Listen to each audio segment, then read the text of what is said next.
Hello everyone, welcome back to knowledge for future study channel. इस video में हम light इस टॉपिक को डिस्कस कर रहे थे। प्रकाश का परावर्तन, प्रकाश किस टाइप की तरंग होती है, इसके बारे में हम डिस्कस कर चुके थे।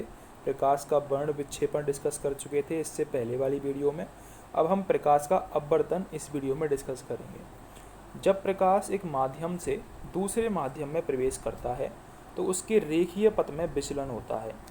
इस घटना को प्रकाश का अपवर्तन कहते हैं। ठीक है, प्रकाश के अपवर्तन में उसकी आवृत्ति तो अपरिवर्तित रहती है, लेकिन चाल और तरंग दैर्ध्य बदल जाते हैं।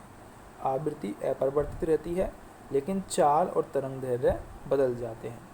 यदि प्रकाश विरल माध्यम में गया है तो चाल और तरंग दैर्ध्य बढ़ जाते हैं, परंतु सघन माध्यम में जाने पर ये कम हो जाते हैं। प्रकाश विरल से सघन माध्यम में गया है तो यह अविलंब की ओर झुक जाएगा, यानी कि यदि ये जो रेयर है तो एक तरफ है डेंस, यदि विरल से सघन माध्यम में गया है जो प्रकाश की किरण है वो अविलंब की तरफ झुक जाएगी। ठीक है, परंतु यदि सघन से विरल माध्यम में प्रकाश की किरण जा रही है तो यह अविलंब से दूर हट जाएगी। दोनों चीज़ें याद रखनी है। यदि प्रकाश की किरण विरल से सघन माध्यम में आ रही है तो वो अविलंब की तरफ मुड़ जाएगी, जैसे कि इस डायग्राम में दिख रहा होगा। यदि प्रकाश की किरण सघन से विरल माध्यम में जा रही है तो वह अविलंब से दूर चली जाएगी। अब अपवर्तन के नियम हम देख लेते हैं। जो आपतित किरण, अपवर्तित किरण और अविलंब, ये तीनों एक ही तल में होने चाहिए। इसके अलावा अपवर्तन के लिए एक स्नेल का नियम भी फेमस है, जिसमें म्यू इक्वल टू होता है sine i upon sine r. ये होता है स्नेल का नियम। आई का मतलब आपतन कोण, आर का मतलब अपवर्तन कोण। यहाँ पर जो म्यू है उसे अपवर्तनांक बोलते हैं। हर जो मटेरियल है उसका अपवर्तनांक अलग अलग होता है। एक ये मात्रक विहीन राशि होती है।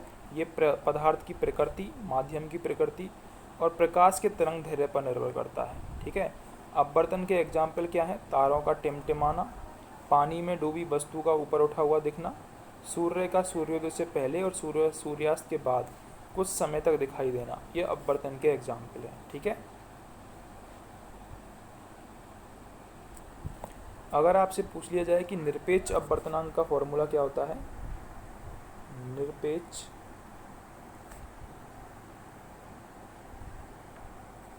अपवर्तनांक, तो निरपेक्ष अपवर्तनांक का फॉर्मूला होता है निर्वात में प्रकाश की चाल अपॉन माध्यम में प्रकाश की चाल। निर्वात में प्रकाश की चाल अपॉन माध्यम में प्रकाश की चाल, ये होता है निरपेक्ष अपवर्तनांक का फॉर्मूला। ठीक है, अब हम देखते हैं प्रकाश का पूर्ण आंतरिक परावर्तन, total internal reflection of line.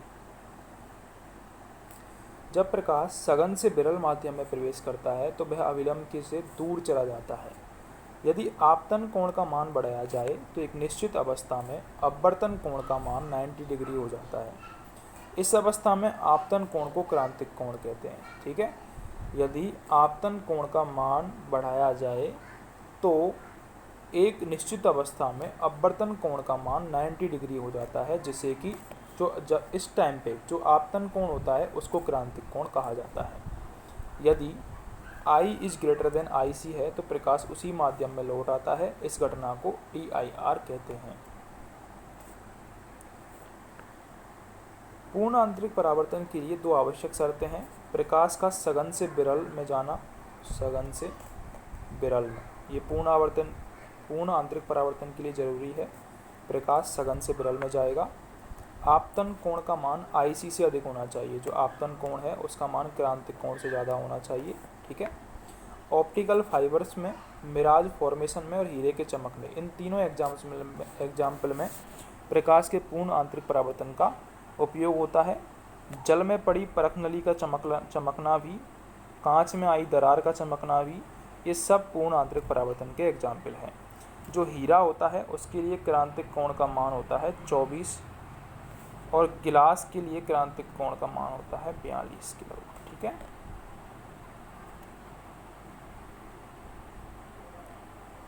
अब हम देखते हैं रंग। प्राथमिक रंग, वे रंग जो अन्य रंगों के मिश्रण से नहीं बनाए जा सकते, जैसे कि रेड, ग्रीन और ब्लू, ये प्राथमिक रंग होते हैं। इनका उपयोग रंगीन टीवी प्रोजेक्टर्स में किया जाता है। आपको याद रखना है रेड, ग्रीन और ब्लू, ये जो तीनों कलर हैं प्राथमिक कलर हैं, ठीक है।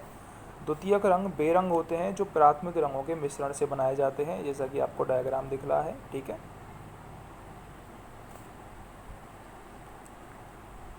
पूरक रंग बेरंग होते हैं जो कि दो या अधिक रंगों के मिश्रण से जब श्वेत रंग का निर्माण होता है तो उन्हें एक दूसरे का पूरक रंग कहा जाता है।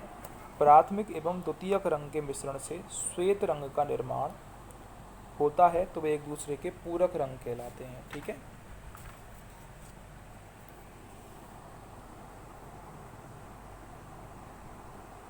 अब हम डिस्कस करेंगे प्रकाश का प्रकीर्णन। हमने अपवर्तन पढ़ लिया, परावर्तन पढ़ लिया, ठीक है। इसके बाद हम डिस्कस करेंगे प्रकाश का प्रकीर्णन, जिसे स्कैटरिंग ऑफ लाइट भी कहा जाता है। जब प्रकाश की किरण धूल के कणों से टकराकर विभिन्न दिशाओं में फैल जाती है तो उसे प्रकाश का स्कैटरिंग कहा जाता है, यानी कि प्रकीर्णन कहा जाता है।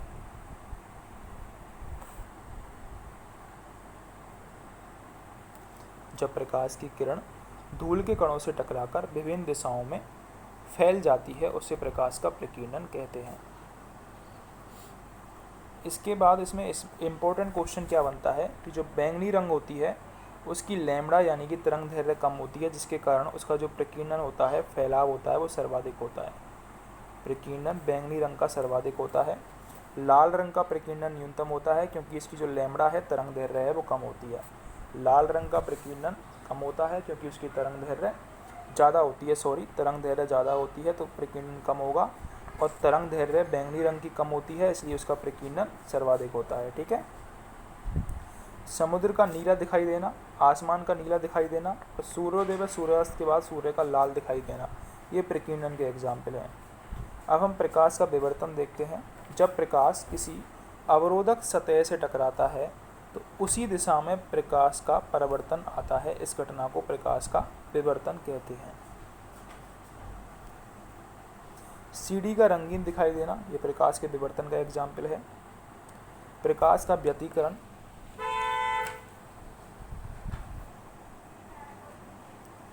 जब प्रकाश की दो किरणें जिनकी आवृत्ति और आयाम समान हो माध्यम के किसी बिंदु पर एक साथ पहुंचती है तो ऊर्जा का पुनर्वितरण होता है, इसे प्रकाश का व्यतिकरण कहते हैं। यदि दोनों किरणें समान कला में हैं तो ऊर्जा बढ़ती है और यदि दोनों विपरीत कला में हैं तो ऊर्जा घटती है।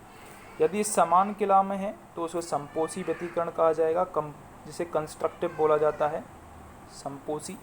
और यदि विपरीत कला में है तो उसे विनाशी व्यतिकरण बोला जाएगा, जिसे डिस्ट्रक्टिव भी बोला जाता है, ये आपको याद रखना है। साबुन के बुलबुले का रंगीन दिखाई देना और सड़क पर फैला हुआ केरोसिन का तेल रंगीन दिखाई देता है, ये सब व्यतिकरण के कारण। व्यतिकरण की खोज यंग ने की थी, थॉमस यंग जिनका नाम था,